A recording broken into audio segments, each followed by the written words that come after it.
They were just stories, after all. Old sea shanties and drunken boasts meant to scare children and greenhorn sailors. No one gathered at the river's mouth that night, trading tales of Blackbeard's ghost for a swallow of rum. Could have known that by sunrise, one of those stories would have clawed its way into the world of the living, and one of them would be dead. Tonight we're following a privateer named Annie Sterling, a woman as stubborn as a barnacle on a ship's hull, who finds herself drawn into this very gathering. She thinks she's just there for the cheap rum and the company, but she's about to be pulled into a deadly mystery, where folklore bleeds into fact, pitting her against a dangerously charming foe who knows more than he's letting on. It's funny, isn't it? How we're all drawn to scary stories. How we love that little thrill of fear, right up until the moment we find ourselves as a character in one. So as we get ready to set sail into this murky tale, maybe take a moment to hit that like button and subscribe. But really, only if you genuinely enjoy what we do here. It means the world. And I'd love for you to let me know in the comments where you're tuning in from and what time it is in your corner of the world. It's always so fascinating to see how far these whispers travel. Now, dim the lights. Maybe turn on a fan for that soft ambient hum, and let's ease into tonight's journey together. The air is a wet cloth pressed against your face. You are Hannah Sterling, but everyone calls you Annie. And right now, you're regretting your life choices. Specifically, the choice to tramp through a mile of Carolina swamp in the dead of night. Every step is a negotiation with the muck, a thick, greedy sludge that sucks at your boots with a sound like a wet kiss. The humidity hangs in the air so heavy you could wring it out, carrying the smell of salt, cypress, and the sweet, cloying scent of decay. This is the armpit of the coast, a maze of black water and tangled roots where the river delta bleeds into the sea. You can't help but roll your eyes at your own stubbornness. You should be back on your ship, the Sea Serpent, mending sails or swabbing the decks. Hard work, yes, but honest work. Productive work. Instead, you're here, drawn by the same foolish whispers that have captivated sailors for decades. Blackbeard's ghost. They say he haunts these waterways, his headless spirit searching for the skull. Some say a Virginia governor kept as a silver-plated punch bowl. Drunken nonsense. But still, the stories persist. And your cousin Walter, that incorrigible mutineer, had sent word of a gathering. A secret meeting of sailors, pirates, and locals to swap tales. He knew it was the one thing, besides a hefty purse of silver, that could lure his hard-working, perpetually irresponsible cousin away from her duties. The croaking of unseen frogs is a constant, guttural chorus, punctuated by the high-pitched whine of mosquitoes buzzing near your ears. You swat at one, your palm making a sharp smack in the otherwise quiet dark. The sound seems too loud here, an intrusion. Ahead, through a thicket of saw palmetto, a soft orange glow flickers, and the low murmur of voices reaches you. You've found it. You push aside a heavy curtain of Spanish moss, the tendrils cool and damp against your skin, and step into a small hidden clearing. A bonfire crackles in the center, spitting embers into the night sky and casting long, dancing shadows. Around it, a motley crew is assembled. Weather-beaten men with sun-cracked skin and tattoos snaking up their arms sit on fallen logs next to shifty-eyed locals in homespun clothes. The air smells of wood smoke, cheap rum, and damp earth. It's a clandestine congress of the lost and the lawless, all gathered for the simple pleasure of a good ghost story. "Annie, you old sea dog, over here," quote. You spot him instantly. Walter Kennedy, your cousin, is perched on a barrel, waving a half-empty bottle of rum, with the reckless enthusiasm only he can muster. A mischievous glint dances in his eyes, illuminated by the firelight. His grin is wide and infectious, and despite your swamp-slogged annoyance, you can't help but smile back. He may have been part of a mutiny that got him blacklisted from half the ports in the Caribbean, but he's still family. "Thought you'd gotten eaten by a gator," he calls out as you approach, his voice a cheerful slur. "It would take more than a gator to stop me from collecting the 5 shillings you owe me, Walter," you reply, plopping down on a crate next to him. He laughs, a loud, hearty sound. "Always about the coin, aren't you? Here!" He shoves the bottle into your hand. "Have a drink. Your payment can wait." You take a long swallow. The rum is harsh and fiery, burning a welcome path down your throat, and settling as a warm pool in your stomach. It's terrible, but it's exactly what you needed. You hand the bottle back, wiping your mouth with the back of your hand and taking in the scene. The atmosphere is charged, a strange mix of camaraderie and nervous energy. Everyone is here for the same reason, to feel that delicious, communal shiver down their spine.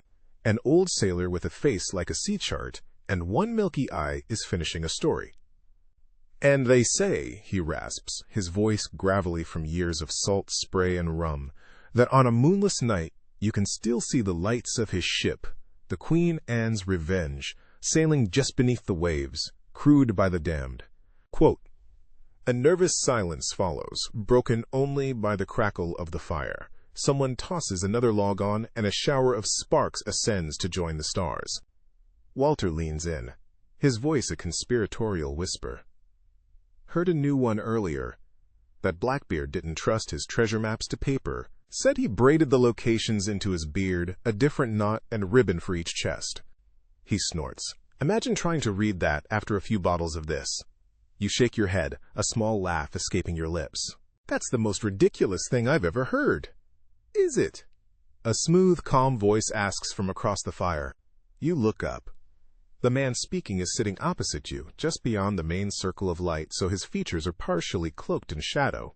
But you can see he is tall and lean, with a quiet confidence that sets him apart from the boisterous pirates around him. He leans forward into the light, and you see his face. He is handsome, with intelligent eyes that seem to hold a friendly, almost gentle expression. This must be Max. Walter had mentioned a runaway slave who'd earned a reputation for being a gifted storyteller and an even more gifted card sharp. The most ridiculous things are often the ones rooted in the deepest truths. Max continues, his voice holding a hypnotic cadence. He smiles, a disarming, easygoing smile that makes the others lean in, eager to listen. We dismiss them as fantasy because the reality is too frightening to consider. He has the attention of the entire clearing now. The old sailor has gone quiet, and even Walter has stopped fidgeting with his bottle. Max looks around the circle, his gaze lingering on you for just a moment longer than anyone else. You all speak of his ghost, his ship, his treasure, but you speak of them as relics, as things of the past. Have any of you considered that he never truly left? Quote, a man with a patched-up coat scoffs. He's dead, shot 5 times and stabbed 20, head chopped clean off. He's not coming back from that. Quote, Max's smile doesn't waver. His body is dead, he agrees softly. But a man like Edward Teach, a man who cultivated fear like a farmer tends his crops, that kind of legend doesn't die. It just changes form. He picks up a long, thin stick and begins to draw on the dirt by his feet. There's a story, one not often told. It said Blackbeard made a pact in his final moments. Not with the devil, no, that's too simple. He made a pact with the swamp itself, with the dark water and the ancient cypress. He offered his rage, his cruelty, his very soul, in exchange for a different kind of immortality. Quote, he lets the silence hang in the air, a palpable, heavy thing. You find yourself leaning forward, caught in his net just like everyone else. There's a manipulative skill in the way he pauses, and the way he makes eye contact. But his friendly demeanor makes it feel like he's sharing a profound secret, just with you. The story goes, Max says, his voice dropping to a near whisper that forces everyone to be utterly still, that his spirit isn't on his ship. It's in the water, in the mud, in the roots of the trees. And when someone tells his stories with enough conviction, it stirs him. It calls to him. They say he can't harm you directly, but he can whisper. He can plant ideas in your head. He can show you things, illusions of treasure, promises of power. He'll find the greed in your heart and water it until it chokes everything else. He'll turn you against your friends, your family, your crew. He looks up from his drawing in the dirt, and his eyes find yours again. That friendly smile is still there, but now it feels different, colder, like a mask. He'll lead one of you to a fortune beyond your wildest dreams, Max says, his voice a silken thread in the night. And he'll lead the rest of you to a watery grave. As he finishes, a profound hush falls over the clearing. The only sound is the fire hissing. And then, from the deep black darkness of the swamp just beyond the tree line, comes a loud, sharp crack, like a heavy branch snapping under immense weight. Every head whips toward the sound. Walter freezes, his bottle halfway to his lips. The friendly chatter is gone, replaced by a sudden primal fear. The stories were fun. They were entertainment. But now, something in the dark has answered back. The sound slices through the clearing, sharp and definitive. It isn't the gentle creak of a settling tree or the splash of a fish. It's a violent fracture, a sound of weight and force, and it comes from the impenetrable black just beyond the firelight's reach. For a heartbeat, no one moves. You are a tableau of fear, faces frozen in the amber glow of the flames. Then, chaos erupts in small panicked bursts. A young sailor with a wispy beard fumbles for a pistol tucked in his belt. The old man with the milky eye squints into the darkness, his hand reflexively going to the hilt of a rusty cutlass. Walter spills rum down his front, his joking demeanor vanishing like a ghost. He looks at you, his eyes wide, seeking reassurance you don't have. Only Max remains perfectly still. He hasn't moved a muscle, his gaze still fixed on you from across the fire. That disarming smile is gone, replaced by an expression of intense, unnerving focus, as if he had been expecting the sound. As if he had summoned it. Just a boar, a burly man with a thick neck grunts, trying to sound braver than he is. He stands up, peering into the shadows. Or a gator pulling down a deer. The swamp makes noises. Quote, "That weren't no animal," the old sailor rasps, his one good eye darting nervously. I've been sailing these coasts since before Teach grew his first whisker. I know the sounds. That was different. The tension doesn't break. It coils tighter. The friendly gathering has soured. The stories were a game, but now the board feels real, and the pieces are moving in the dark. You take a slow, deliberate breath, forcing the knot in your stomach to loosen. Fear is a luxury you can't afford. It makes you slow, makes you stupid. You are a privateer, a captain. You face down storms and cannon fire. You will not be undone by a cracking branch and a well-told story. "Well," you say, your voice louder and steadier than you expected.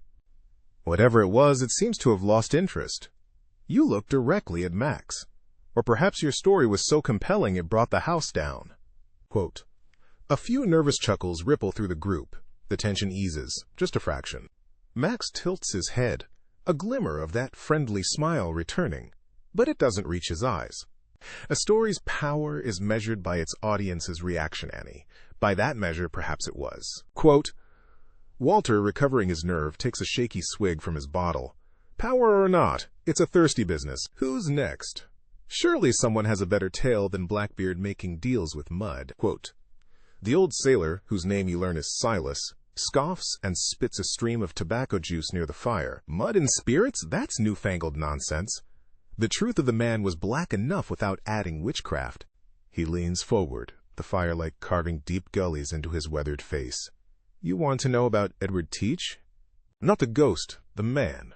I served under a quartermaster who sailed with him. Said Teach had a charisma that could charm a snake off a rock, but underneath it was a coldness that could freeze the sun. Quote, the clearing falls silent again, eager for the distraction. Silas's gravelly voice takes on a storyteller's rhythm. They were blockading Charlestown, see, low on supplies.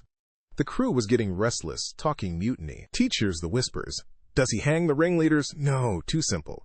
One night, he invites his most trusted officers to his cabin.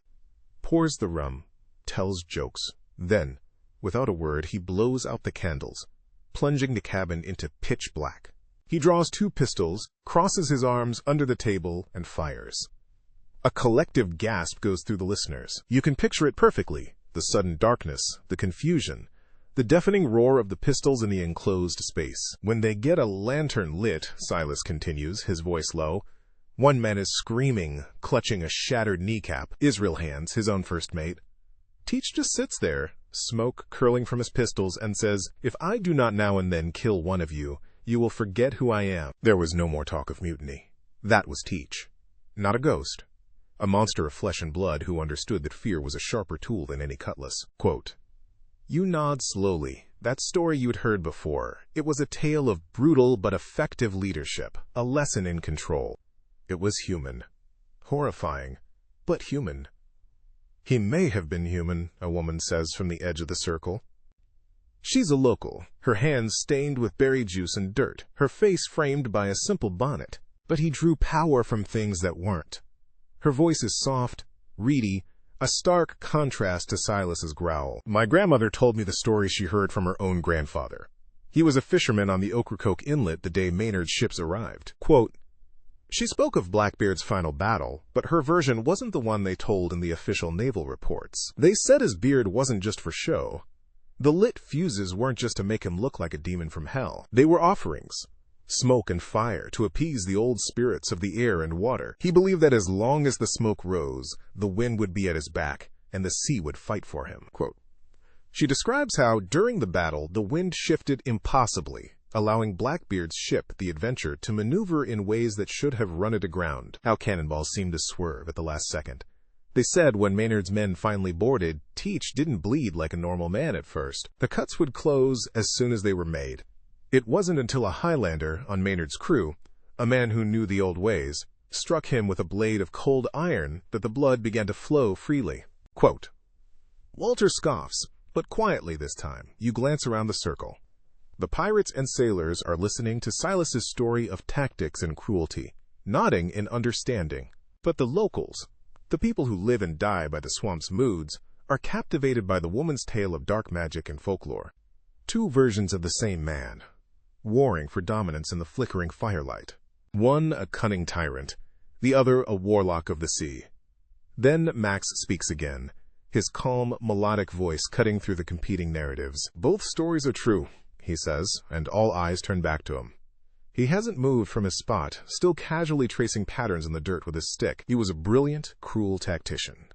And he was a man who dabbled in powers he did not fully comprehend. They are not contradictions. They are two sides of the same tarnished doubloon. He looks up, and his gaze sweeps over the gathered faces, making each person feel like he's speaking only to them. But you're all missing the most important part of his story. Not how he lived, or even how he died, but why? He leans forward, the firelight catching the glint in his intelligent eyes. Edward Teach was not born into wealth. He was a sailor on a privateer during Queen Anne's War. He saw the aristocrats and the governors grow fat off the spoils of war, while men like him did the bleeding and dying for a pauper's share. He saw the hypocrisy of it all. The civilized men in their powdered wigs were the biggest pirates of them all. They just had royal charters to make it legal. Quote, his words resonate with you. You, a privateer, exist in that same gray space between law and lawlessness, working for governors who would just as soon hang you if it suited them. So he became Blackbeard, Max continues, his voice imbued with a strange sympathy. He created a monster because the world respects nothing else. His brutality wasn't random, it was performance. His charisma wasn't a gift, it was a tool. His supposed dabbling in the dark arts was a message. I am not bound by your laws, not by your kings, and not by your gods. He built an empire of fear, a kingdom for the common man, the outcast, the runaway slave. He pauses, letting that last phrase hang in the air, a subtle reminder of his own history. His treasure wasn't just gold and silver, Max says, his voice dropping to a conspiratorial hush. That's the fool's prize. His real treasure was freedom, a true freedom, bought with terror and blood. And when he saw the end coming at Ocracoke, he knew the world of governors and kings had won. They would take his head, display it on a pike, and turn his story into a nursery rhyme to frighten children. They would erase the why. Max looks from face to face. You see it then, the hook. He has given every person here a reason to want Blackbeard's legend to be true. To the pirates, he offers a kingdom. To the locals, a power rooted in their own land. To you, he offers a seductive justification for the life you've chosen. So he made his pact, Max concludes, his voice a silken whisper that seems to curl around the bonfire, his final act of defiance. He gave his soul to the swamp not for immortality in some spectral ship, but for guardianship over his true legacy, the legacy of rebellion. The gold is merely a key, a test. He won't let his treasure fall into the hands of a governor or a king. He'll give it to someone who understands, someone who shares his rage against the world that cast them out, someone worthy. He stops drawing in the dirt and looks directly at you. His friendly mask is gone, and for the first time you see the raw, calculating intelligence beneath. The question is, he says, his voice barely audible above the crackling flames, is anyone here worthy? Quote, his question hangs in the humid air, heavier than the scent of wood smoke and swamp rot. It isn't a challenge thrown to the group. It is a single, sharpened dart aimed directly at you.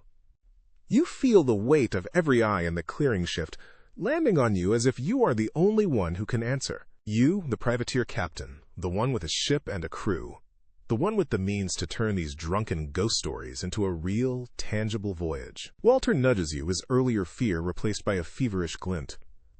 "Well?" he whispers, his breath smelling of cheap rum and expensive dreams. "He's talking to you, Annie." You ignore him, your gaze locked with Max's across the fire. His expression is unreadable, a placid mask of friendly curiosity that you are certain hides a mind working like a ship's chronometer, all precise and interlocking gears. His story was a masterclass in manipulation, a carefully woven tapestry of history, folklore, and psychology designed to ensnare every soul at this fire. He painted Blackbeard not as a simple brute, but as a revolutionary, an idea far more dangerous and far more seductive than any ghost. "That's a fine story," you say, your voice carefully neutral. You refuse to be swept away by the current of his words. "But it's just that. A story." "Is it?" Max's smile returns, slow and knowing. "All history is a story. You just have to decide which version you believe. The one written by the governors who hung him, or the one whispered by the men he freed." Quote, "I believe in what I can hold," you counter, holding up your hands. "Calluses from a rope, the weight of a silver coin, the rest is just wind." "Then you're in luck," Max says, leaning forward so the firelight illuminates the sharp intelligence in his eyes. "Because this story comes with something to hold." A murmur ripples through the gathered men. The burly sailor who'd spoken earlier licks his lips, his skepticism warring with a raw, naked greed. "What are you talking about? You got a map?" Quote. Max lets out a soft, dismissive laugh. "A map?" Paper turns to pulp in this humidity. Ink fades. A map is a dead thing, easily copied, easily stolen. Teach was smarter than that. He pauses, letting the anticipation build until it is a palpable thing. He didn't leave a map, he left keys. A series of objects, each one holding a clue that leads to the next. The locations weren't written down. They were woven into riddles and rhymes, known only to his most trusted men. A living map, passed from one mind to the next. "Silas," the old sailor spits. "Nonsense." "Tales for children." "Is it?" Max asks again, his voice dropping, becoming intimate. The rhyme for the first key begins, where the hanged man's compass points to sea, beneath the silver gaze of the silent three. Single quote, quote. He lets the words hang in the air. They sound like authentic folklore, a fragment of a sea shanty you almost recognize but can't quite place. It's a clever, unsettling trick.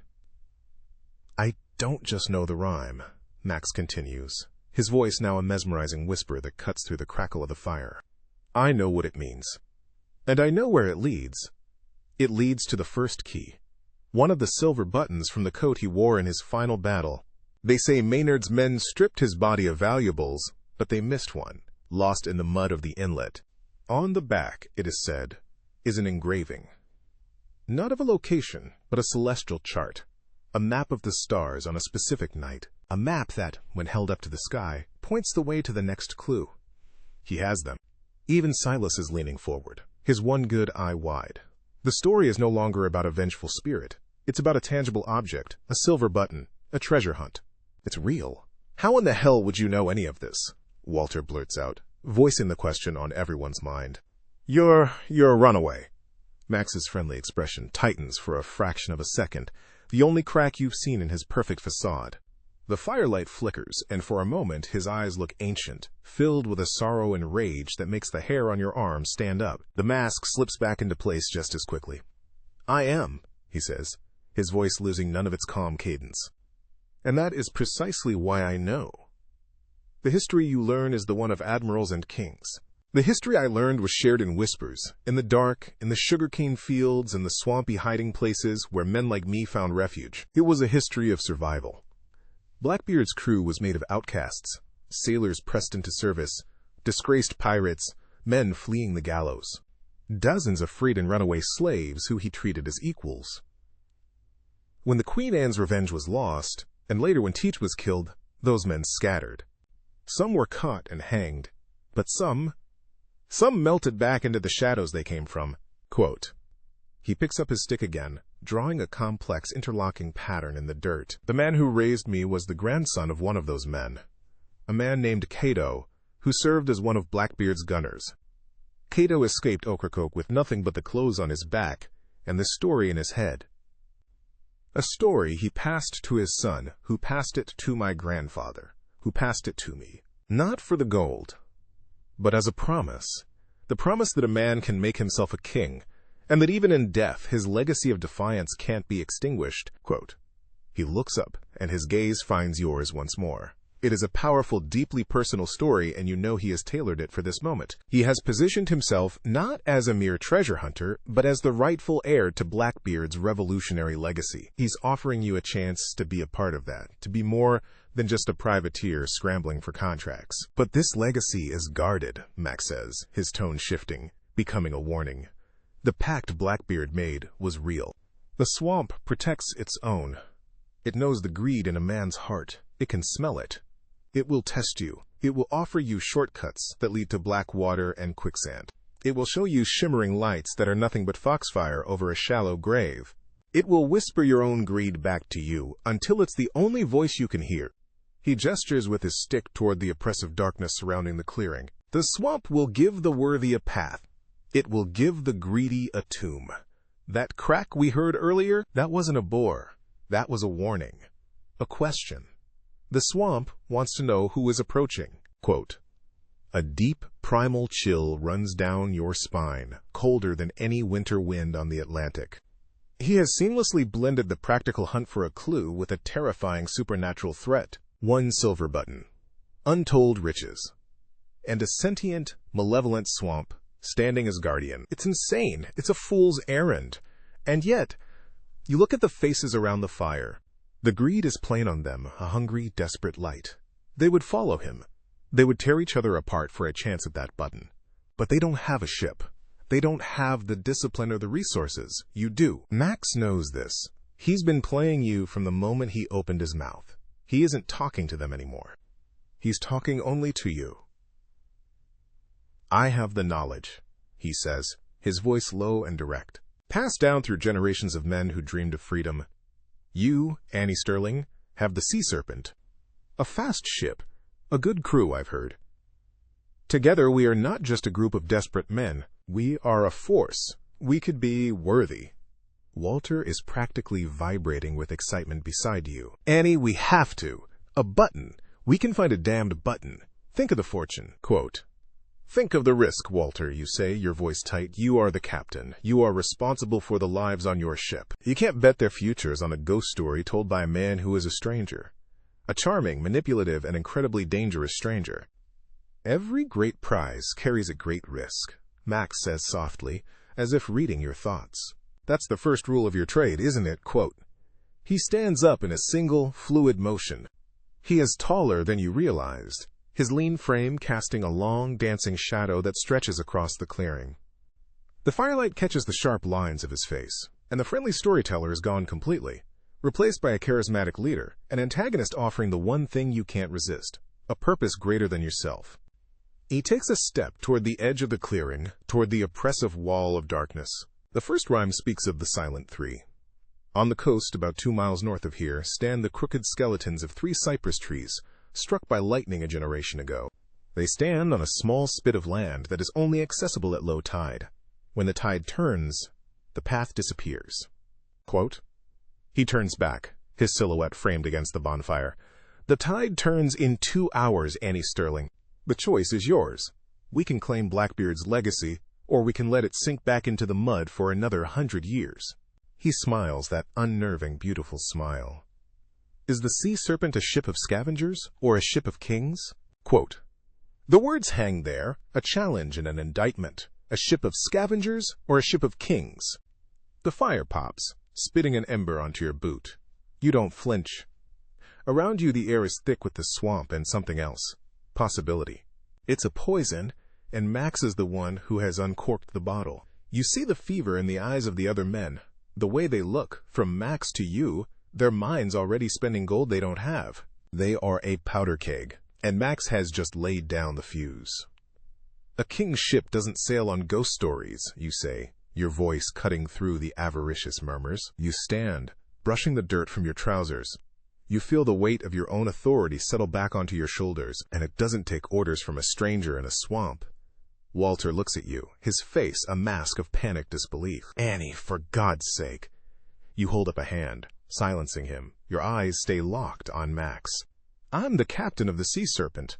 That means I'm responsible for her, and for every soul aboard.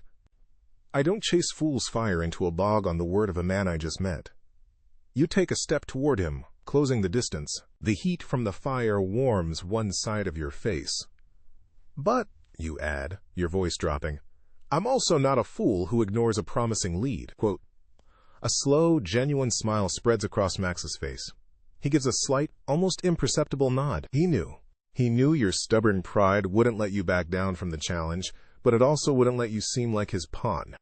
So, Captain Sterling, he says, his tone respectful, yet still holding that edge of control.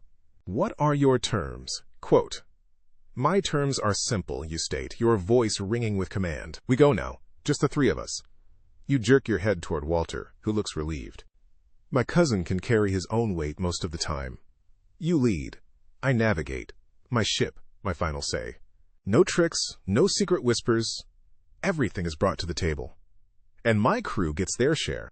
A captain's share for me, full shares for Walter and yourself, and proper shares for my men, whether they set foot in this mud or not. Their ship makes this possible. Max considers this, his head tilted. You can see the calculations behind his eyes. He is ceding control, at least on the surface. Agreed, he says without hesitation. Your terms are fair, a true captain. The other men around the fire begin to grumble. The burly sailor takes a step forward. Here now, this is our story too. We heard it same as you. Quote, before you can answer, Max turns to them. His friendly storyteller persona is gone, replaced by something cold and sharp. You heard a story, he says, his voice devoid of its earlier warmth. Captain Sterling is willing to risk her ship and her life on it. Are you? Do you have a vessel to brave the shoals? Do you have men loyal enough to fight whatever guards this treasure? Or did you just want the gold without the price? He scoffs, a soft, dismissive sound. Blackbeard's legacy is not for cowards or thieves who wait for others to do the work. The swamp knows, and it's watching. His words, combined with the memory of that sharp crack from the darkness, silence them. They look away, shuffling their feet, their greed suddenly soured by a healthy dose of fear. The spell is broken for them, but for you, it has just been forged into a contract. The tide waits for no one, Max says, turning his back on them and gesturing toward the oppressive wall of black. This way. We'll need to move quickly if we want a path back. Without another word, you follow. Walter scrambles to his feet, grabbing his nearly empty rum bottle before hurrying to catch up.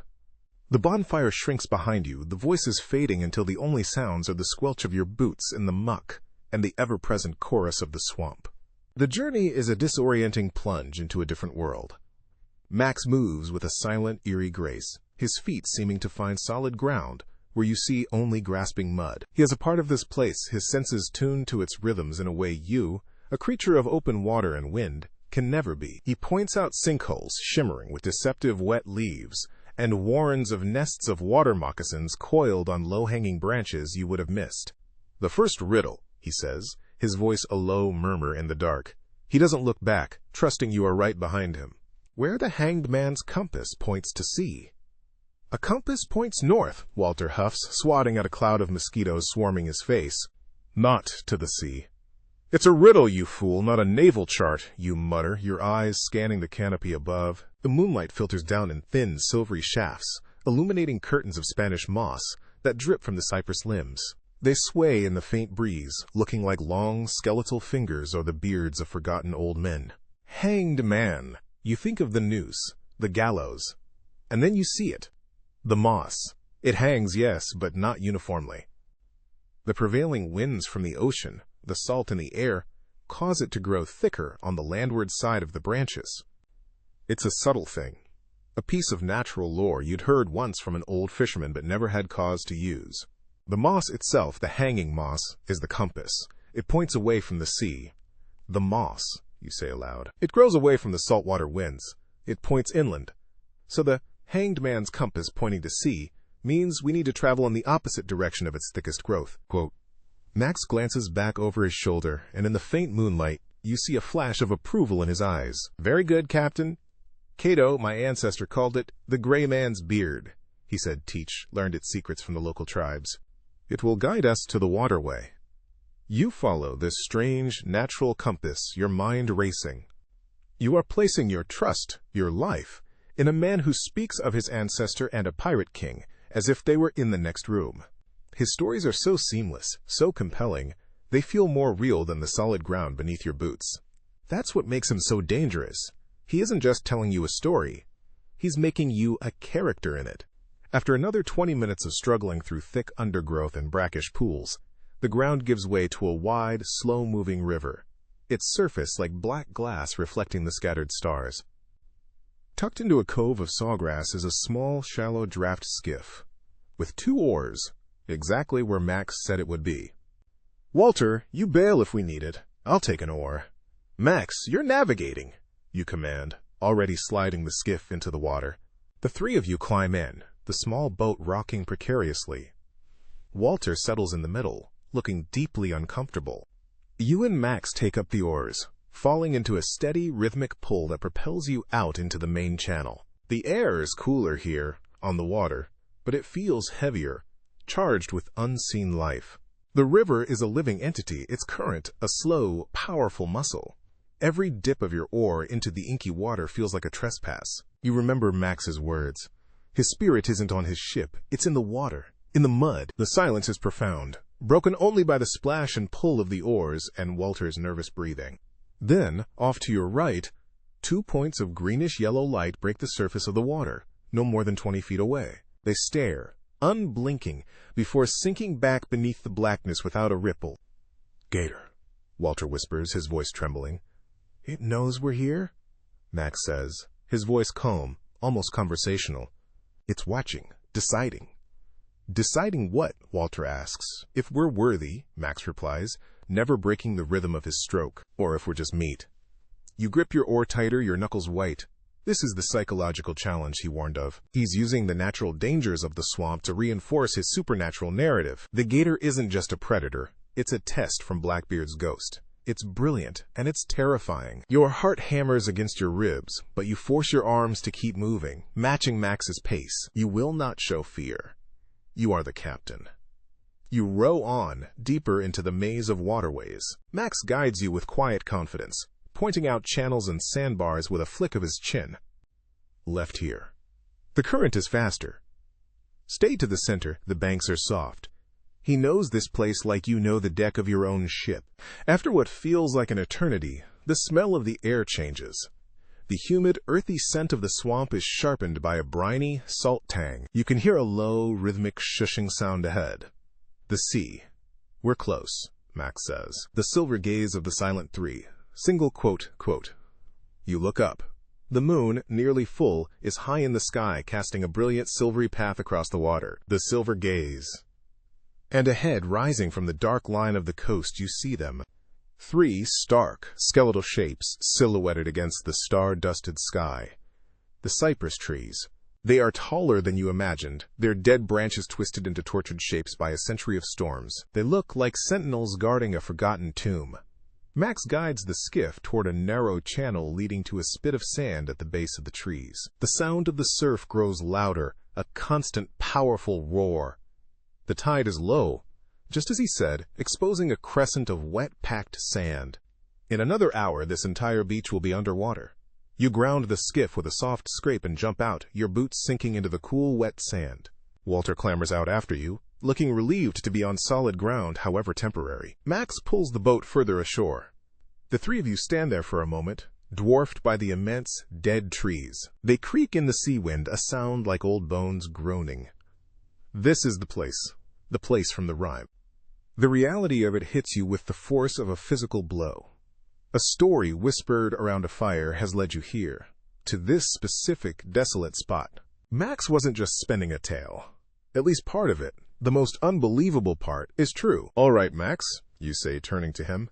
The wind whips a strand of hair across your face. "You got us here. Now what? We dig up this whole beach looking for a single button?" Quote.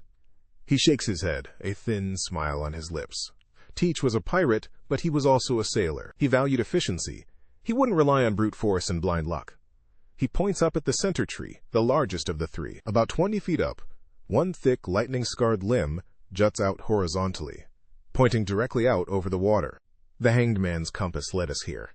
But there's a second compass for the final step. Quote, he walks to the base of the tree and looks up at the moon, then back at the skeletal branch. He didn't just need a location, he needed a time.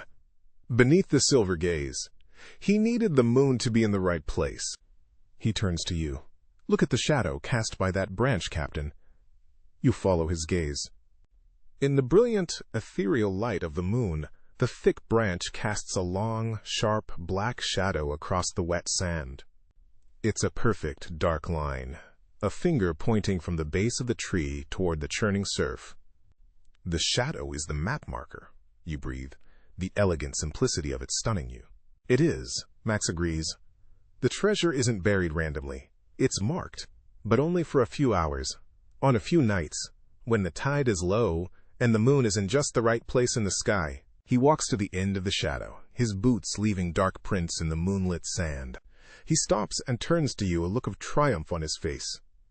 He left it right here. Quote, he crouches down, his hand hovering over the spot, the first key to the greatest treasure in the New World. His eyes find yours in the darkness, gleaming with a mix of reverence and avarice. Beneath our feet. His words hang in the salty air, a promise shimmering just within reach. You stare at the spot in the sand, your heart a frantic drum against your ribs. It's all been talk and shadow until this very moment. Now, there is only a few feet of wet sand between a ghost story and a tangible truth. Walter lets out a choked, giddy laugh, takes a step forward, and falls to his knees, ready to claw at the sand with his bare hands like a starving dog. Wait, Max commands, his voice soft but laced with steel. Walter freezes, looking up at him like a chastened child. Max kneels slowly, with a reverence that feels unsettling. He doesn't dig. Instead, he brushes the sand away, grain by grain, with delicate motions of his fingers. The gesture is intimate, like he is unveiling a sacred relic. What is it? Do you see it? Walter whispers, his voice trembling with avarice, a glint of something dark. Max's fingers work faster. He lifts an object from its sandy grave. It's a silver button, tarnished to a pewter gray by salt and time, but unmistakably a fine piece of craftsmanship. He holds it up in the moonlight. It is real. The story is real. The treasure is real. You take an involuntary step forward, mesmerized.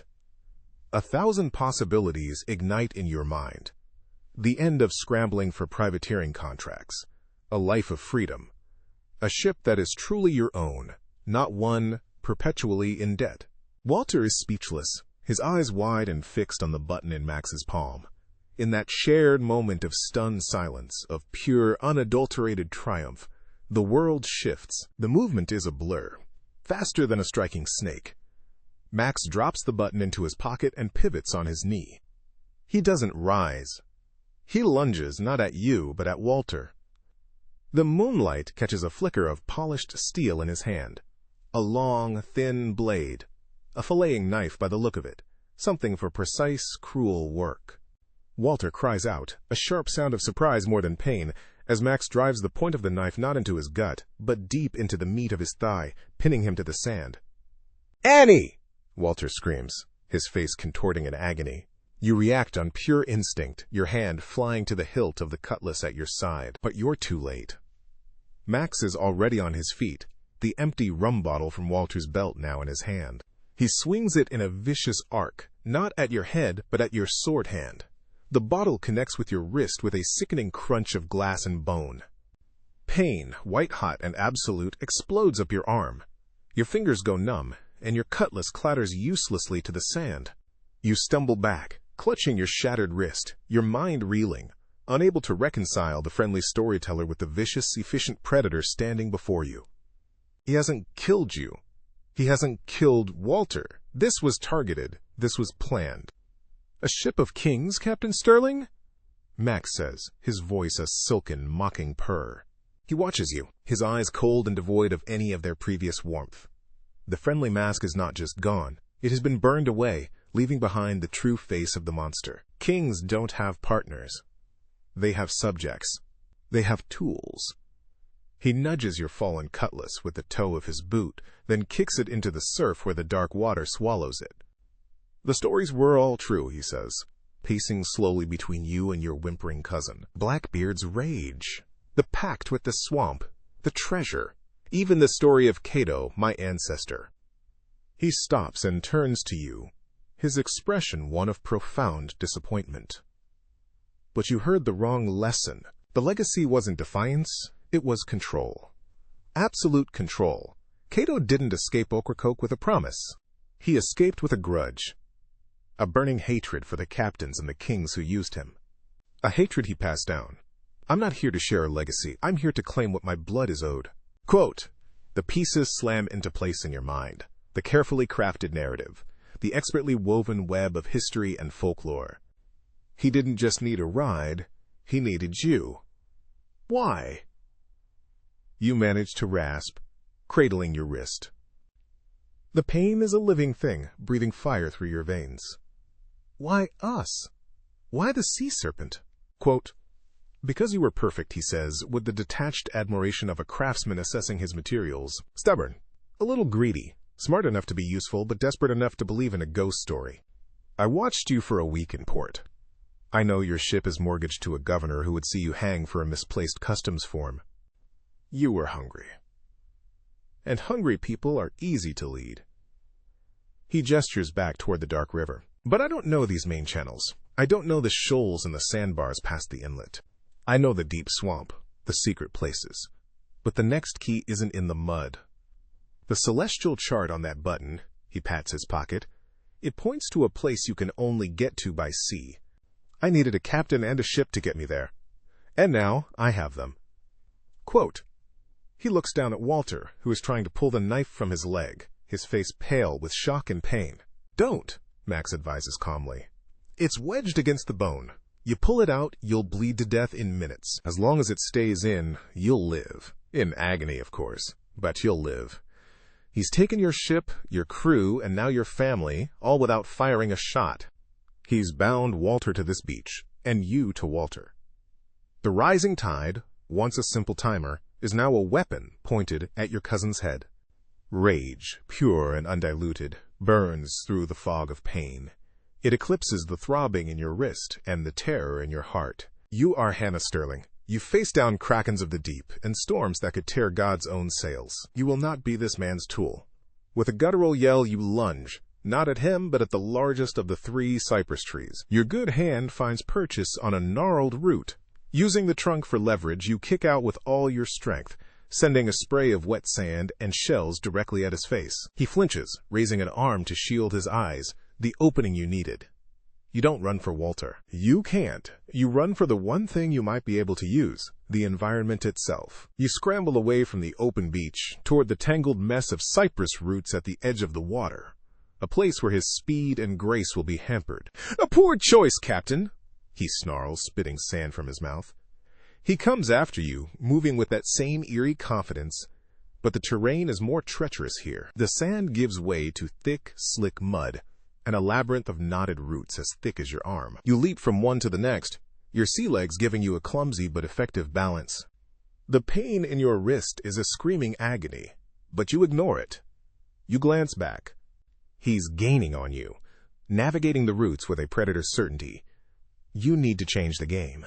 You spot a long, heavy piece of driftwood half buried in the mud.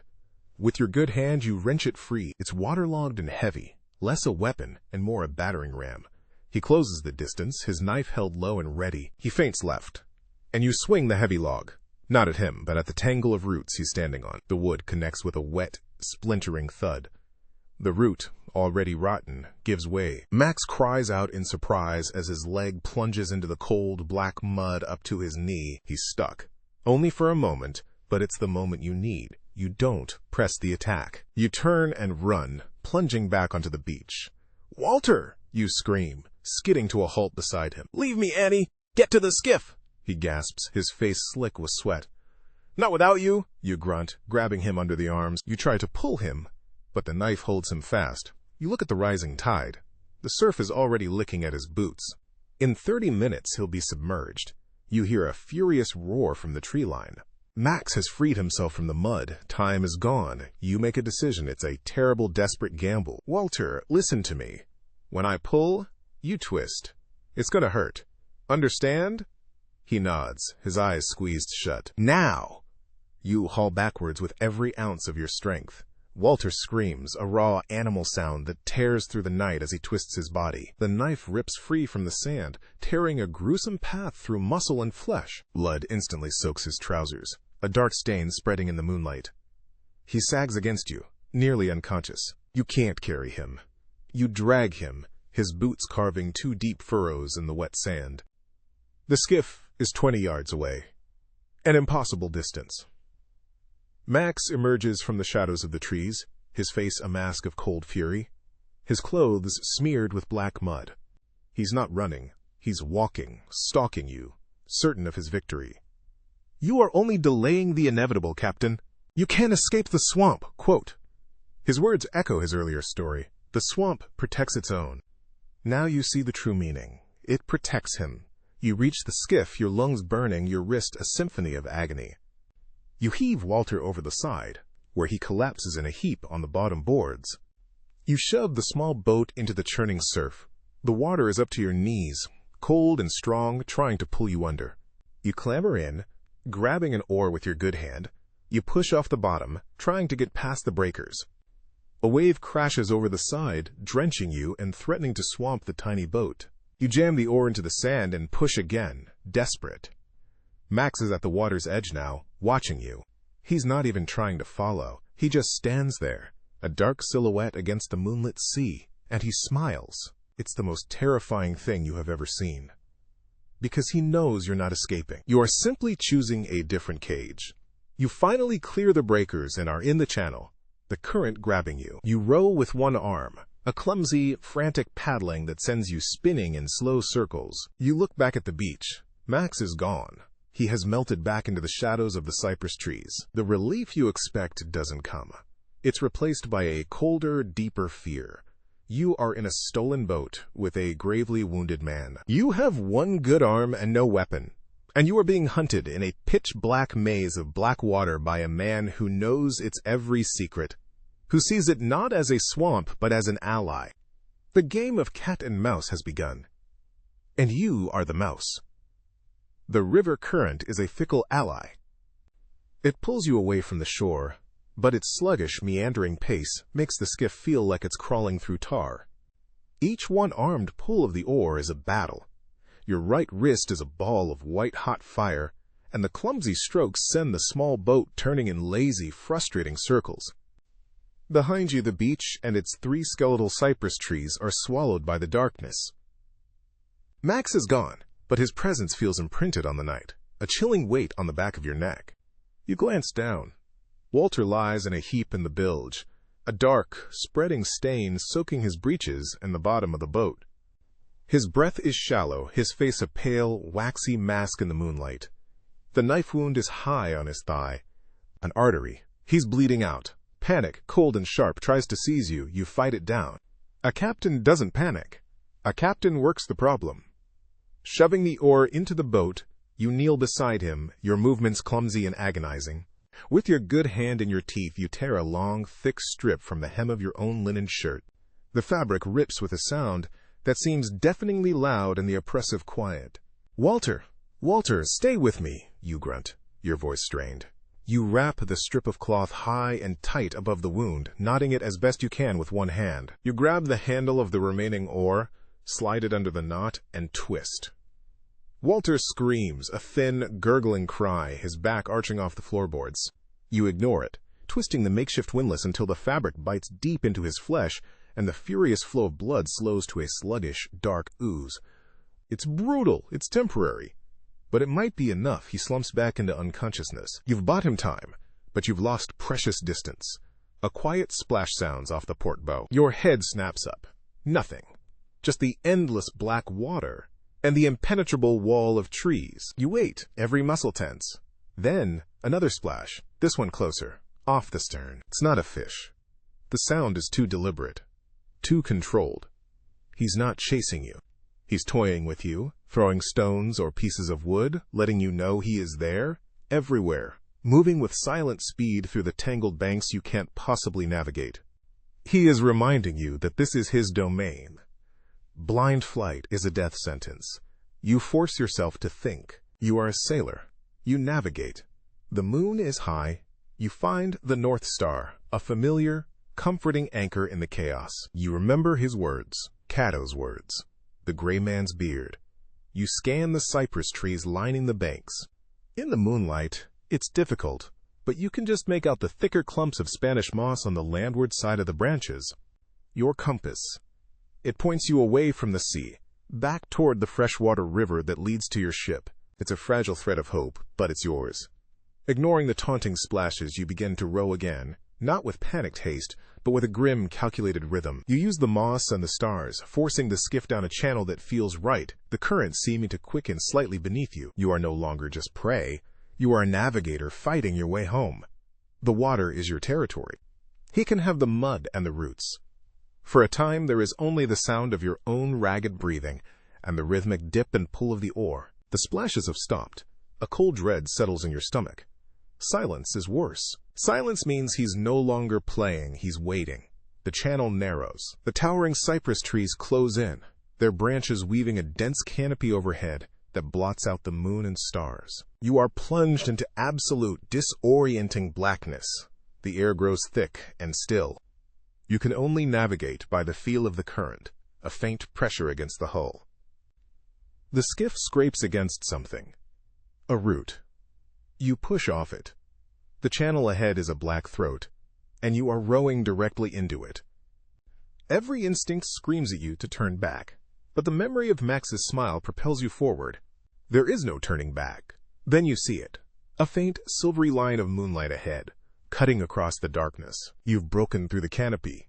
Relief washes over you, so potent it almost makes you weak. But as you emerge from the tunnel of trees, the relief curdles into ice. Blocking the waterway is a colossal cypress, fallen in some long-forgotten storm. It lays across the channel like the spine of a dead god, a tangled mass of roots on one bank, its crown lost in the swamp on the other. There is a gap, barely a boat's width, near the center, and perched on the log, bathed in that single shaft of moonlight, is Max. He's been waiting for you. He herded you here. He holds the bloody filleting knife loosely in his hand, its polished steel gleaming. He looks calm, relaxed, like a man waiting for a ferry. He is a spider, and you have rode your broken fly's body directly into the center of his web. "I am impressed, Captain," he says, his voice a calm, conversational murmur that carries easily across the still water. "You read the swamp better than I expected. You have spirit. It would be a shame to waste it." Quote, "You let the skiff drift closer, your mind racing, searching for an angle, a weapon, an escape that isn't there. What do you want, Max? You ask, your voice a low rasp. I want what I have always wanted," he replies, tilting his head. "The key, the ship, and a crew. But a loyal crew, one that understands the new order of things." He gestures with his knife toward Walter's still form. "He is a liability. Your sentiment for him is a weakness. This world has no place for weakness. Cast him aside. Prove you understand. Join me, not as a partner, as my first mate, my right hand. Together, we will build an empire that will make Blackbeards look like a child's fantasy." Quote, "He is offering you a deal, your life, a position of power, in exchange for your cousin's life and your soul." You look at Walter, at the pale, familiar face of the boy you grew up with. You look at Max, at the cold, reptilian certainty in his eyes. "And if I refuse?" you ask, your good hand tightening on the oar. His smile is thin and devoid of all humor. "Then the swamp will take you both. It is hungry tonight. It deserves a tribute." Quote, "He thinks he has won. He sees your shattered wrist, your exhausted body, your dying cousin. He sees a broken tool, ready to be reforged or discarded. He doesn't see the captain." "That's a tempting offer," you say, letting the skiff drift closer to the log. You make your voice sound weary, defeated. "An empire. My own ship is drowning in debt. Maybe you're right. Maybe it's time for a new way." You let the oar trail in the water, feigning surrender. He watches you, his eyes narrowed, but a flicker of triumph, of ego, softens the hard line of his mouth. He believes it. He believes in his own power to persuade, to corrupt. He leans forward slightly, ready to welcome his new convert. That's your moment. With a guttural roar, you lunge forward, not swinging the oar, but driving its flat blade deep into the water beside the log he's standing on. You put every ounce of your weight and rage into it, using the oar as a massive lever against the riverbed. The skiff lurches violently to the side. Its hull slams into the fallen cypress tree with a deep, groaning crack. Max is fast, but the log is slick with a century of slime. The sudden, brutal impact throws him off balance. He windmills his arms, his knife flying from his grasp and disappearing with a soft plink into the black water. He doesn't fall. He drops into a crouch in the narrow gap, chest deep in the churning water, his face a mask of incandescent fury. He roars, a sound of pure animal rage, and lunges, his hands grabbing the gunwale of the skiff. The small boat tilts precariously. Water floods over the side, soaking Walter's unconscious form. Max's strength is terrifying. He is pulling the skiff over, trying to capsize you, to drown you in the black, muddy water. You scramble away from him, kicking out with your boot, but he barely seems to notice. His eyes are locked on you, burning with a hatred that is terrifyingly personal. You can't fight him. He's stronger, and he's in his element. You have to use the boat. You have to think like a captain. You grab the oar again. This time you don't aim for him. You shove the blade into the thick mud of the riverbank on the far side of the gap. Finding purchase, you throw your entire body backward, pushing off the bank. The skiff surges forward. Max, still clinging to the side, is caught completely off guard. The boat grinds against the massive cypress log, pinning him. You hear a sharp, wet crack of bone, and a guttural scream of pain that is abruptly cut off as his head is forced under the water. His hands scrabble at the hull, his grip frantic, then weak, then gone. The skiff shoots through the gap, free. You don't look back. You can't. You row, your one good arm burning with effort, pulling with the strength you didn't know you possessed. You row until the fallen tree is lost in the darkness behind you. You row until the only sound is your own desperate, ragged gasps for air, and the steady drip of water from the oar. You have escaped. But as you navigate the dark, silent channels, guided only by the gray beards of the cypress and the cold, distant light of the stars, you know this is not over. You have not just stolen his prize. You have wounded his pride. You have beaten him in his own hunting ground. You have taken the ghost story he so carefully crafted and turned it into a weapon against him. And, with a certainty that chills you far more than the swamp's night air, that a man like Max does not forgive. The hunt has just begun. The river is a black, winding scar through the swamp, and you are a desperate prayer navigating its veins. Every pull of the oar with your good arm is a grunt of defiance, a refusal to surrender to the pain in your wrist or the exhaustion seeping into your bones. The skiff feels impossibly heavy, weighted down by Walter's unconscious form and the suffocating presence of the night. You finally break free of the last narrow channel, and the waterway opens up into the familiar, wider expanse of the river delta. In the distance, a single lantern burns, the anchor light of the sea serpent. Home. The sight sends a surge of adrenaline through you, a final, desperate burst of strength. Getting Walter aboard is a clumsy, brutal affair. Your shouts rouse the men on watch, and soon, hands are reaching down, hauling your cousin's dead weight onto the deck while you scramble up a rope ladder, your shattered wrist screaming with every movement. Your first mate, a grizzled bear of a man named Elias, takes one look at your face, at Walter's bloody leg, and his expression hardens. "Captain?" "Get him below," you rasp, your voice raw. "Fetch the surgeon, now." You don't wait for a response, your eyes already scanning the dark shoreline. You half expect to see Max standing there, a ghost of a man watching from the trees. There is nothing. Only darkness. But the feeling of being watched doesn't leave. Down in the cramped surgeon's cabin, the air is thick with the metallic tang of blood and the sharp scent of alcohol. The surgeon, a reedy man named Finch, works with grim efficiency, cleaning the wound and stitching the torn flesh while you stand watch, leaning against the bulkhead for support. Walter is alive, the tourniquet held. He will have a severe limp for the rest of his days, but he will live. The relief is a physical thing, leaving you lightheaded. After Finch has bandaged your wrist in a tight, painful splint, you gather your senior crew in your cabin. The silver button sits on the table between you, its tarnished surface seeming to drink the lantern light. You tell them everything. The gathering, Max's story, the hunt for the button, his betrayal. You watch their faces. Elias, your quartermaster, two of your most trusted bosuns. You see disbelief war with greed, then settle into a hard, grim loyalty. They trust you, not the story. So this runaway played you for a fool, used your ship, and nearly killed your cousin to get his hands on this? Elias asks, nudging the button with a thick finger. He didn't get it, you say, your voice cold. You scoop up the button. And he didn't get the ship. You turn it over. In the flickering light, you can just make out the engraving on the back. It's not a map of land, but of stars. A specific cluster. You recognize it instantly, a formation only visible in the winter sky in these latitudes.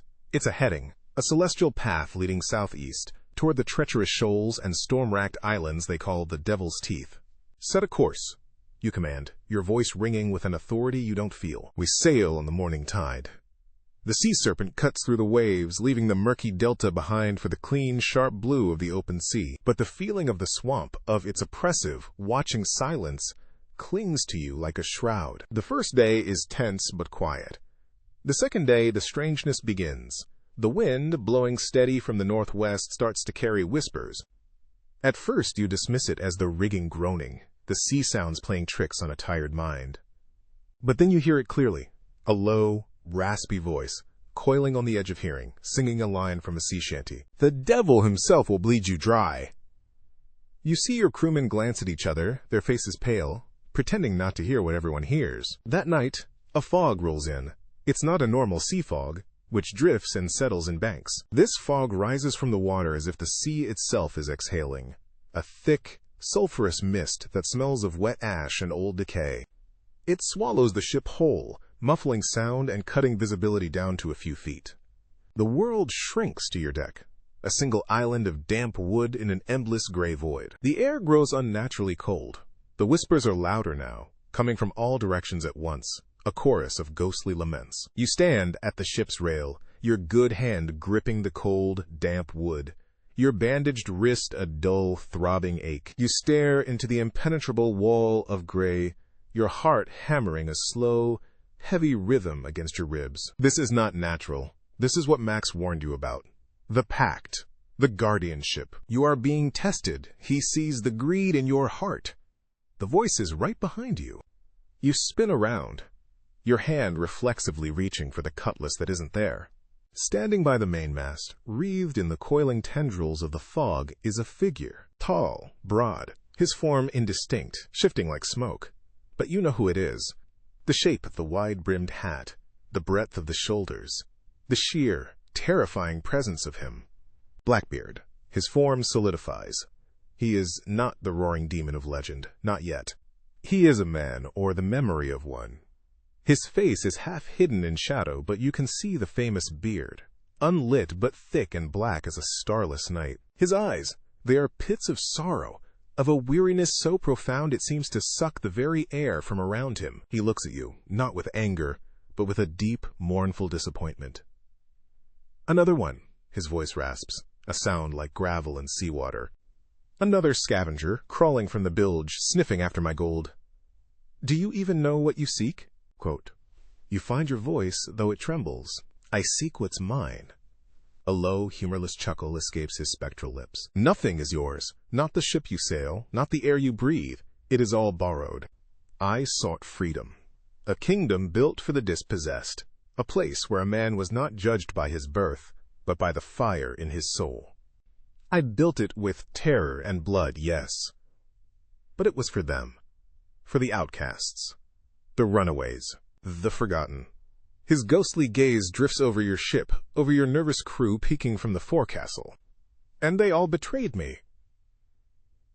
For a pardon, for a purse of silver, for a quiet life, they traded a crown for a leash. His form begins to shift.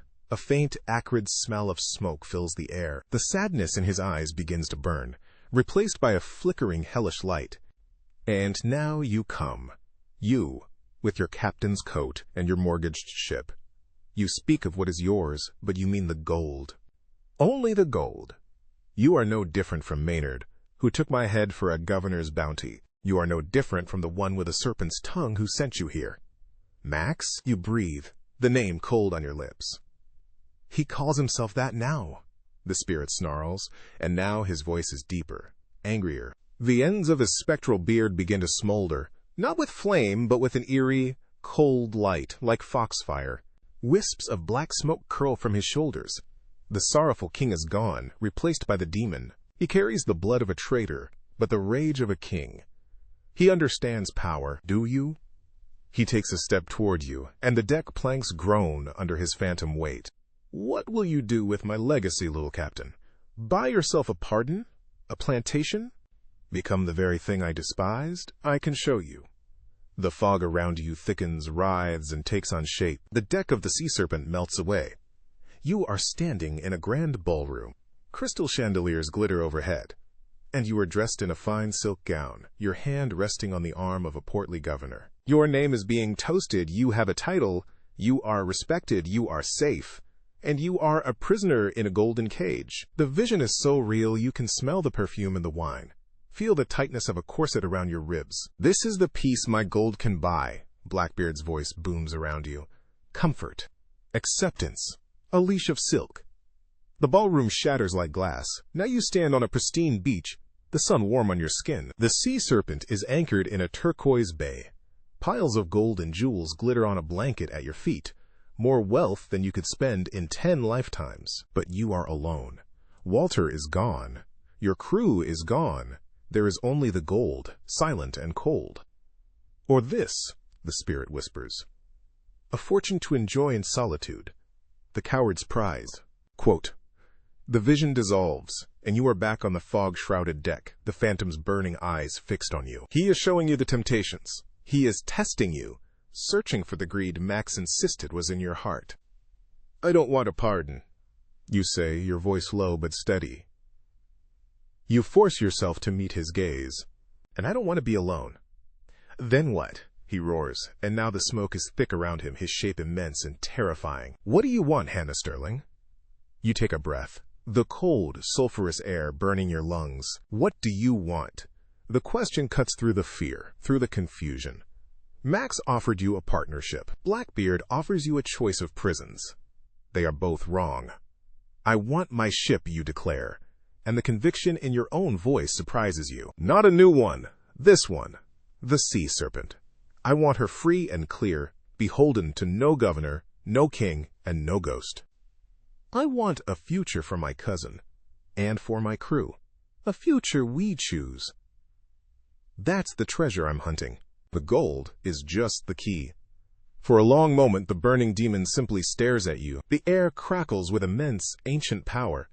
You stand your ground, your heart hammering but your resolve hardening into steel. You have faced down his terror, and you have answered his test.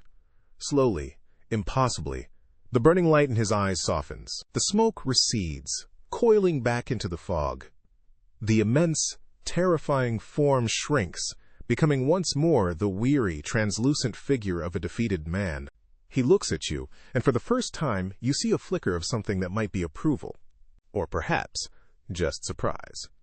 A key, he murmurs, the sound once again like shifting gravel. He raises a spectral hand and points, not at you, but out into the gray void off the starboard bow. The lock awaits.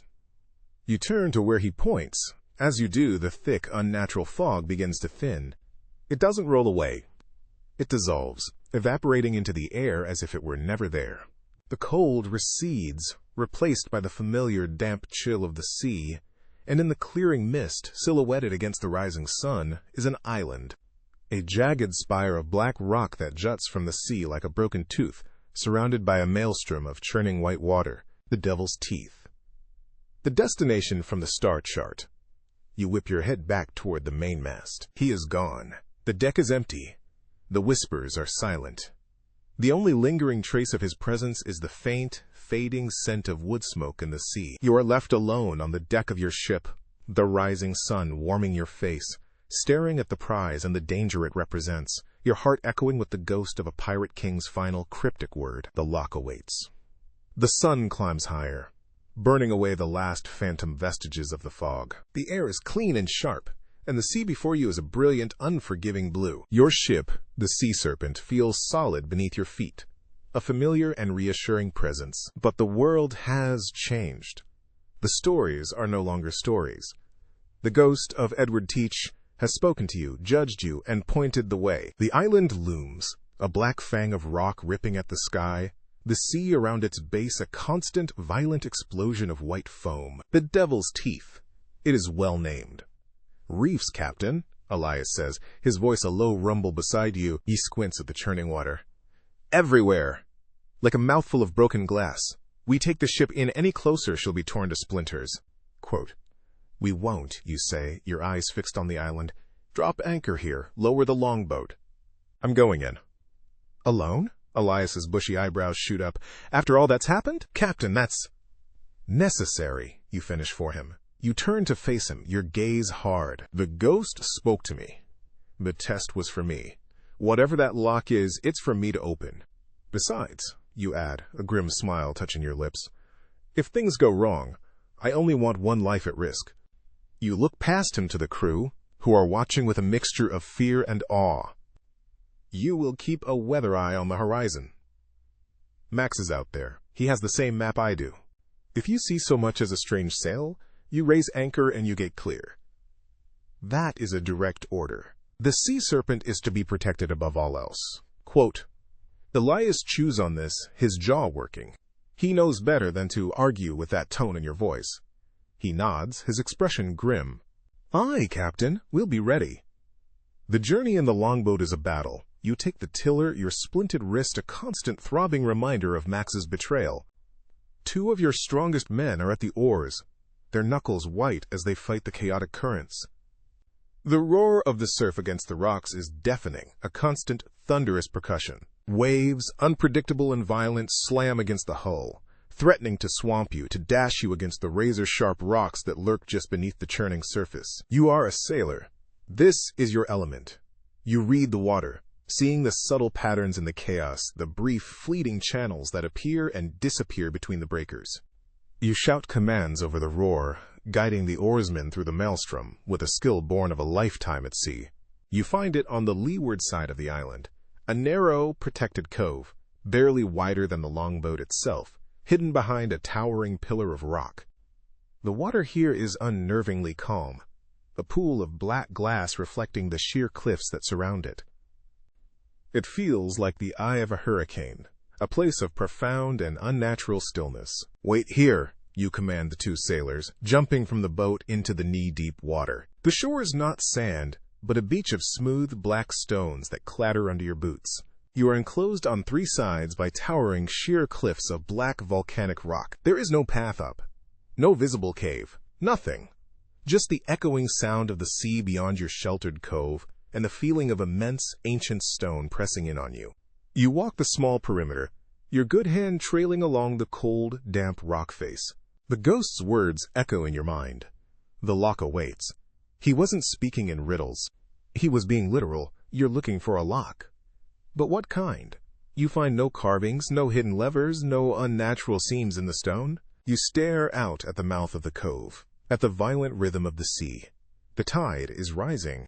You watch as a massive wave crashes against the rock pillar at the entrance, sending a plume of spray 50 feet into the air. The water surges into your calm pool, raising the level by a foot before receding just as quickly. Rhythm. That's the key. Not just the tide, but the waves themselves. A pattern. You watch, mesmerized, as another wave hits.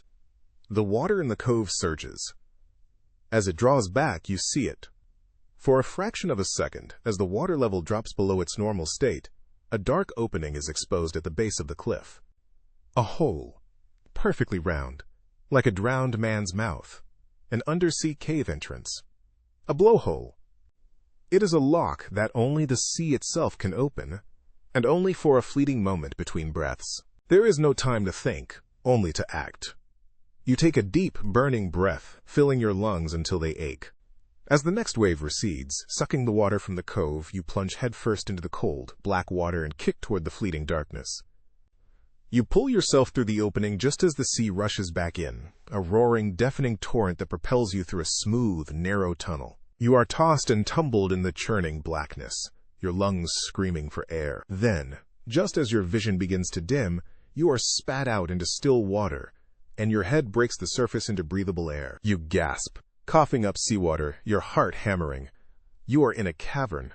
The only light is a faint, ethereal blue glow filtering up from the tunnel you just came through. The air is cool and still and smells of stone and salt and time. In the center of the cavern is a flat, dry ledge, and resting upon it, as if placed there only yesterday, is a single, large chest. It's not a pirate's chest of rotting wood and iron bands.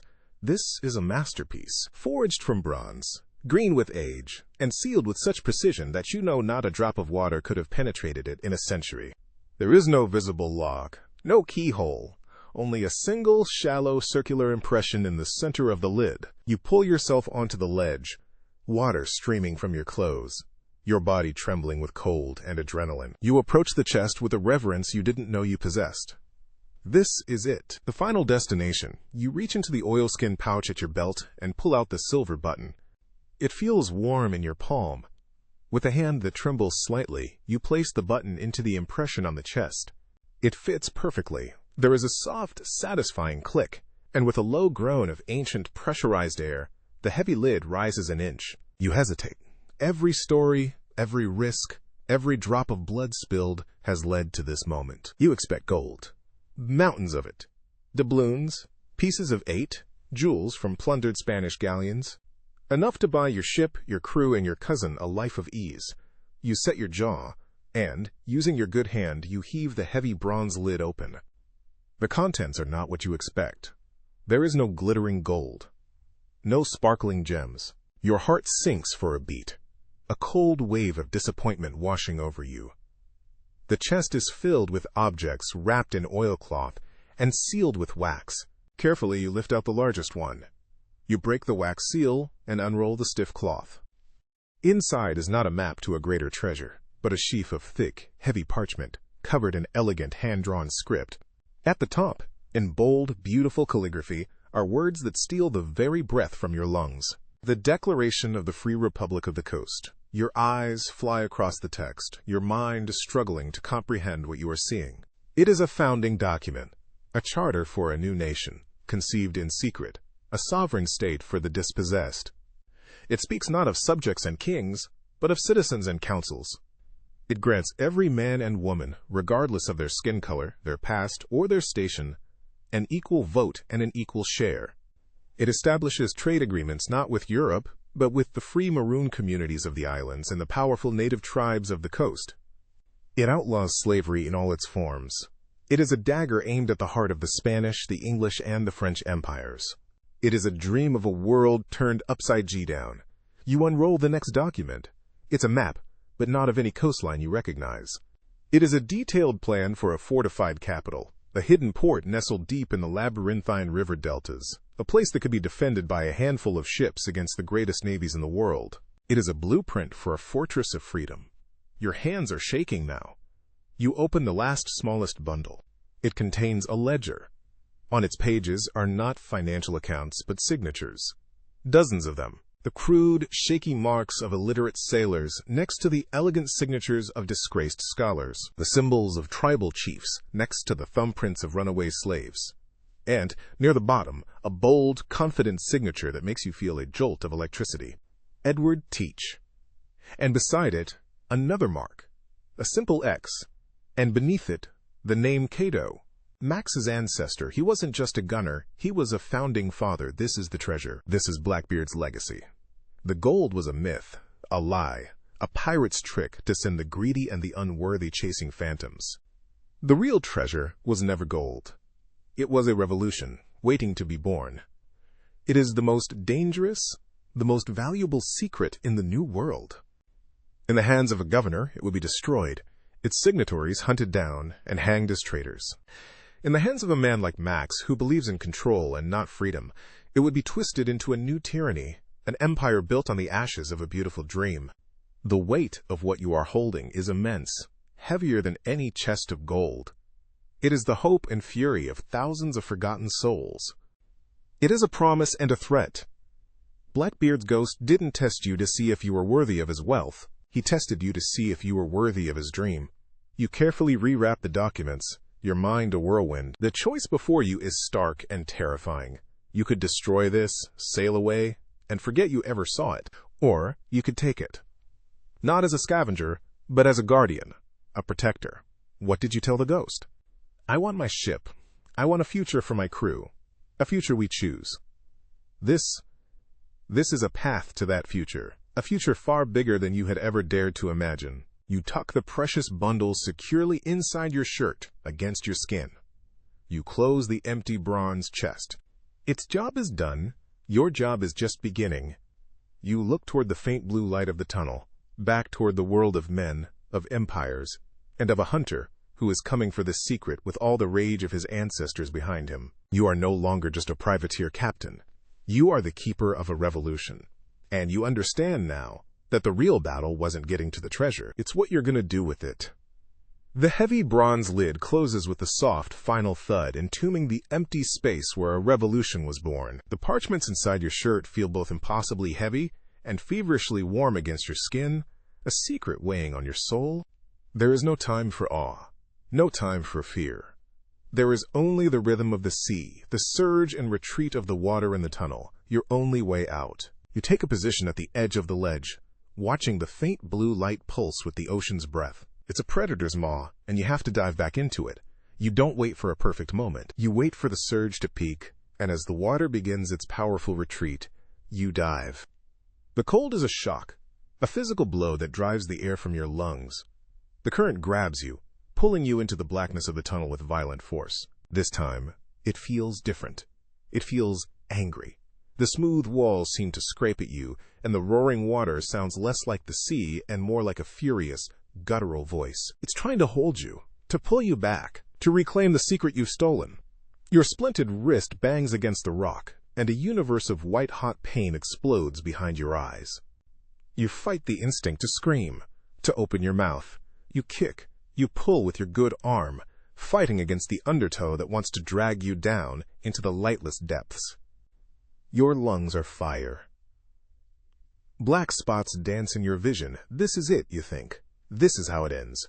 Drowned in the dark, clutching a dead king's dream. Then your flailing hand feels not rock, but open water. You kick one last, desperate time and shoot toward the surface. You break through into the churning chaos of the cove, gasping, retching, sucking in the glorious salt-laced air. The two sailors in the longboat shout, their faces a mixture of terror and relief. They pull you from the water, your limbs trembling uncontrollably, and you collapse into the bottom of the boat, clutching your chest not from pain, but to protect the priceless, fragile hope hidden there. "Captain, are you all right?" One of them yells over the roar of the surf. You can only nod, pushing yourself upright. "Get us out of here," you manage to choke out. "Now!" The row back to the sea serpent is a waking nightmare. Every wave that crashes over the bow feels like a physical assault.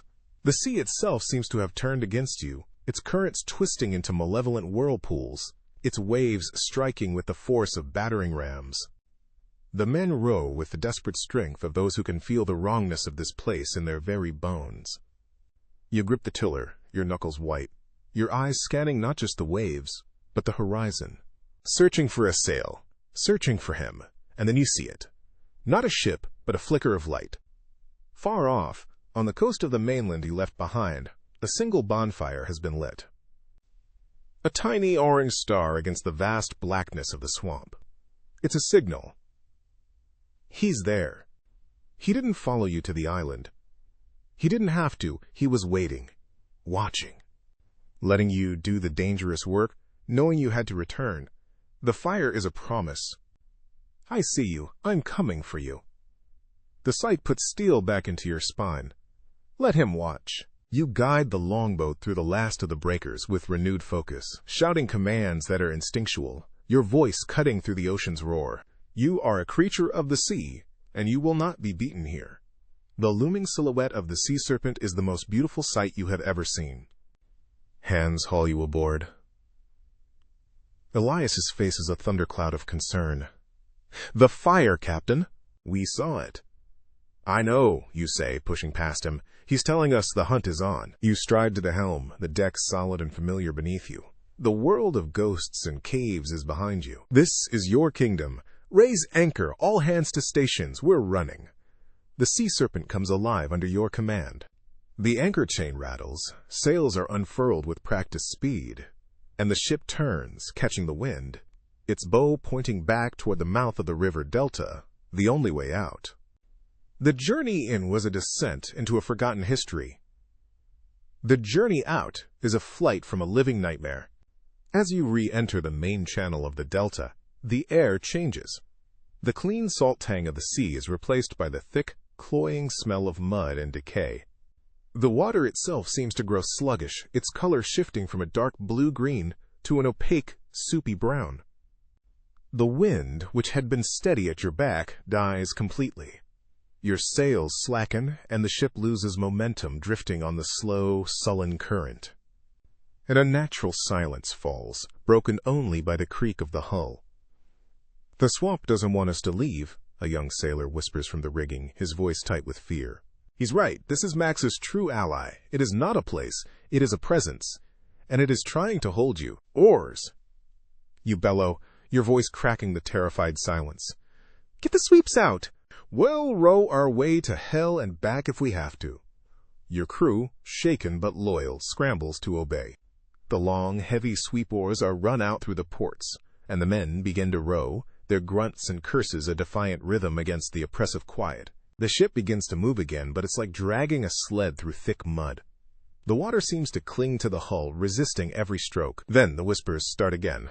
Not the mournful laments of Blackbeard's crew, but something older, more primal. The sounds of the swamp itself seem to form words. The croaking of frogs becomes your name.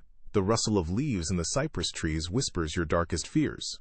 Illusions flicker at the edge of your vision, glimmers of light that promise a faster channel but lead towards submerged sandbars. The shape of Max's skiff. Just ahead, vanishing like smoke when you draw near. The swamp is playing with you, using your exhaustion and fear against you, trying to disorient you, to make you run aground and become another one of its forgotten secrets. Steer by the compass, not by your eyes. You roar, your voice raw. "Elias, call out the soundings.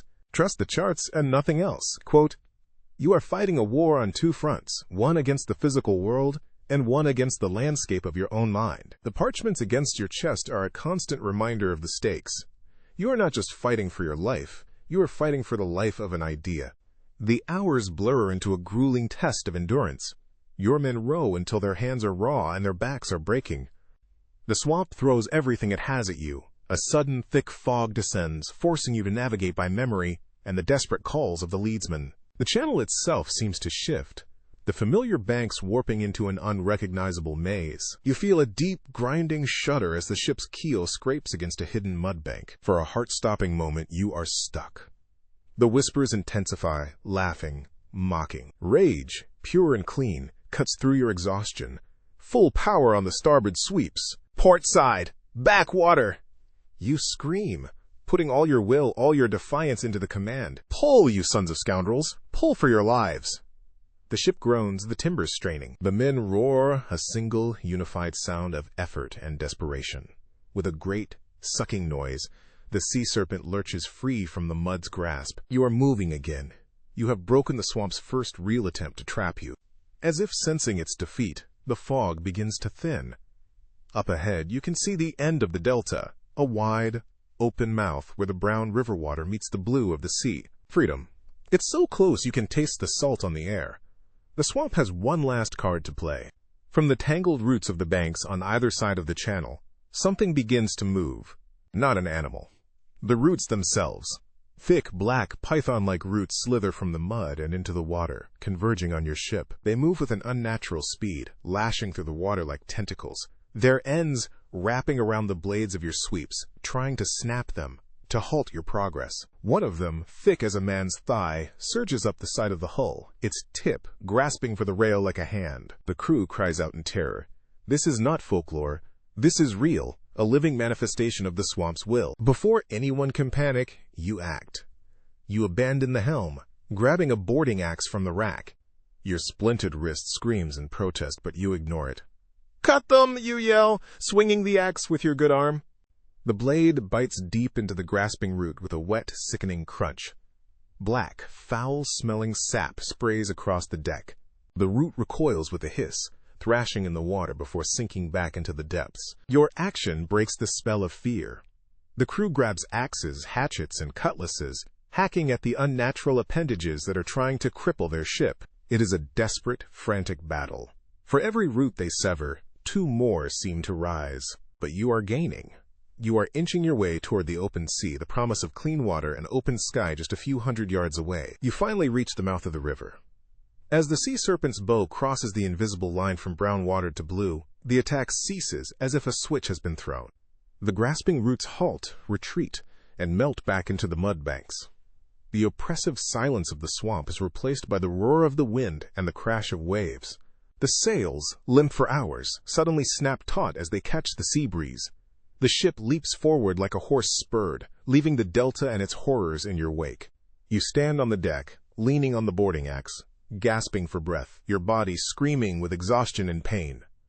Your crew is silent, looking back at the dark line of the coast, their faces pale and streaked with black sap. You have made it. You have escaped. You look down at your shirt, at the faint outline of the parchments hidden beneath. The weight is still there. But now it feels less like a burden, and more like a compass, pointing you toward a new, dangerous, and unknown horizon. The swamp is behind you, but Max and the entire world he represents are ahead. You have won the battle, but the war for Blackbeard's dream has just begun. The sun is a crack of molten gold on the eastern horizon. The light spills across the water, turning the deep blue of the open sea to hammered bronze. Behind you, the coast is a dark, jagged line.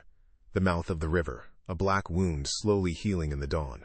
The air is clean here, scoured by salt and wind, and every breath you take is a deliberate act of purging the swamp from your lungs, the rot, the fear, the suffocating presence of its ancient, malevolent will. The sea serpent glides on a gentle breeze, her sails full and white against the growing light. She feels alive again, her timbers humming with the familiar song of the sea, a stark contrast to the strained, groaning agony of her escape. Your crew moves with a quiet, exhausted reverence. They coil ropes, check rigging, and swab the decks free of the foul, black sap, their movements economical, their faces etched with the memory of the night. No one speaks of what they saw. They don't have to. The truth of it hangs between you all, a shared, unspoken trauma. They look at you differently now.